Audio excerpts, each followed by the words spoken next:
Oh my God. Hey everyone, I'm Jay Cohen, editorial director here at Feedfeed, and I'm so excited to share with you my recipe for crispy Persian rice. This is tahdig. If you've never heard of it before, it means the bottom of the pot. You are going to layer saffrony, buttery rice in a pan, get it nice and golden. Let's make it. First off, I have basmati rice. Why do you soak it in water with salt? 2 reasons. First is that, oh my God, just like 2 reasons. The rice begins to absorb some of that salt water, so it helps it get seasoned and it cooks more evenly. Water is a better conductor of heat than starch is, so by letting it soak in some water, you're gonna have a much more evenly cooked rice. We have saffron. Can you see the threads? So these are part of the crocus flower and they're bright red. They are very expensive. By weight, they are more expensive than gold. And we're gonna grind them up to make saffron water. What if you don't have a mortar and pestle? If you don't have a mortar and pestle, you can easily do this in any bowl. Use the back of your fingers, back of the spoon. Now I'm going to add a 1/4 cup of boiling water. And it becomes this super vibrantly golden water that we're gonna let bloom for just a second. So let's cook the rice. We're going to par cook it in boiling water, and then we're gonna pull them, drain them, and assemble. So I'm going to add all that saffron water to the butter. And we're gonna whisk this together with a tablespoon of salt. Now in a bowl, we're gonna add in 1/2 cup of Greek yogurt. To this, we're gonna add in 1 egg. And we're gonna add in 1/2 of the saffron butter mixture.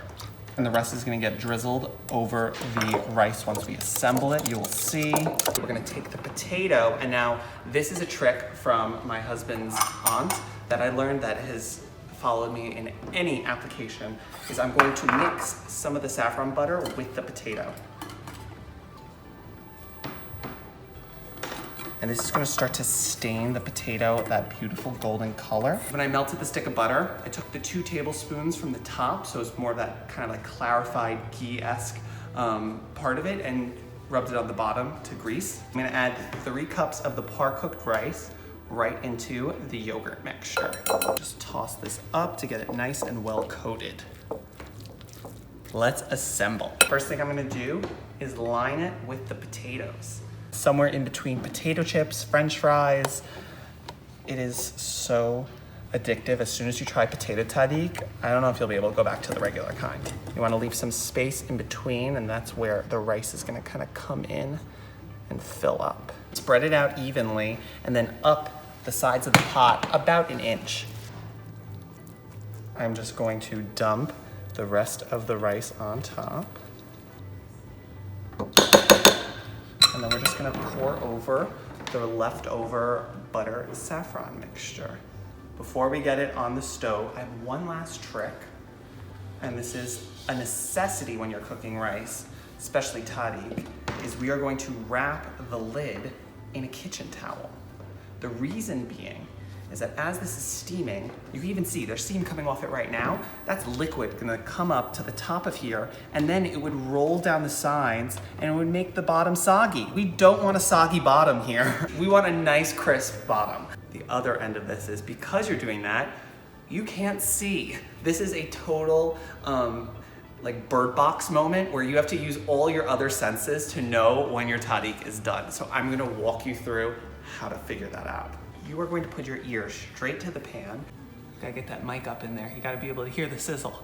Medium-high heat for about 5 minutes just to get it going, and then you're gonna drop it to low, and then let it go low and slow for about 15-20 minutes more.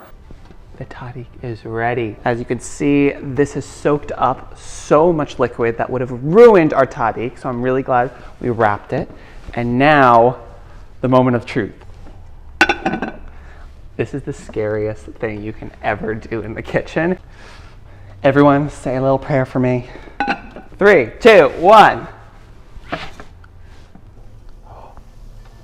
Oh my God. I was sweating a little, but it's perfect. Look how gorgeous this tahdig is.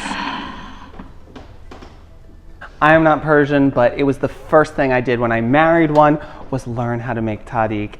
and you'll never look back because it is the king of rices. So please go to thefeedfeed.com, get the recipe, tag us if you make it, and we'll see you next time.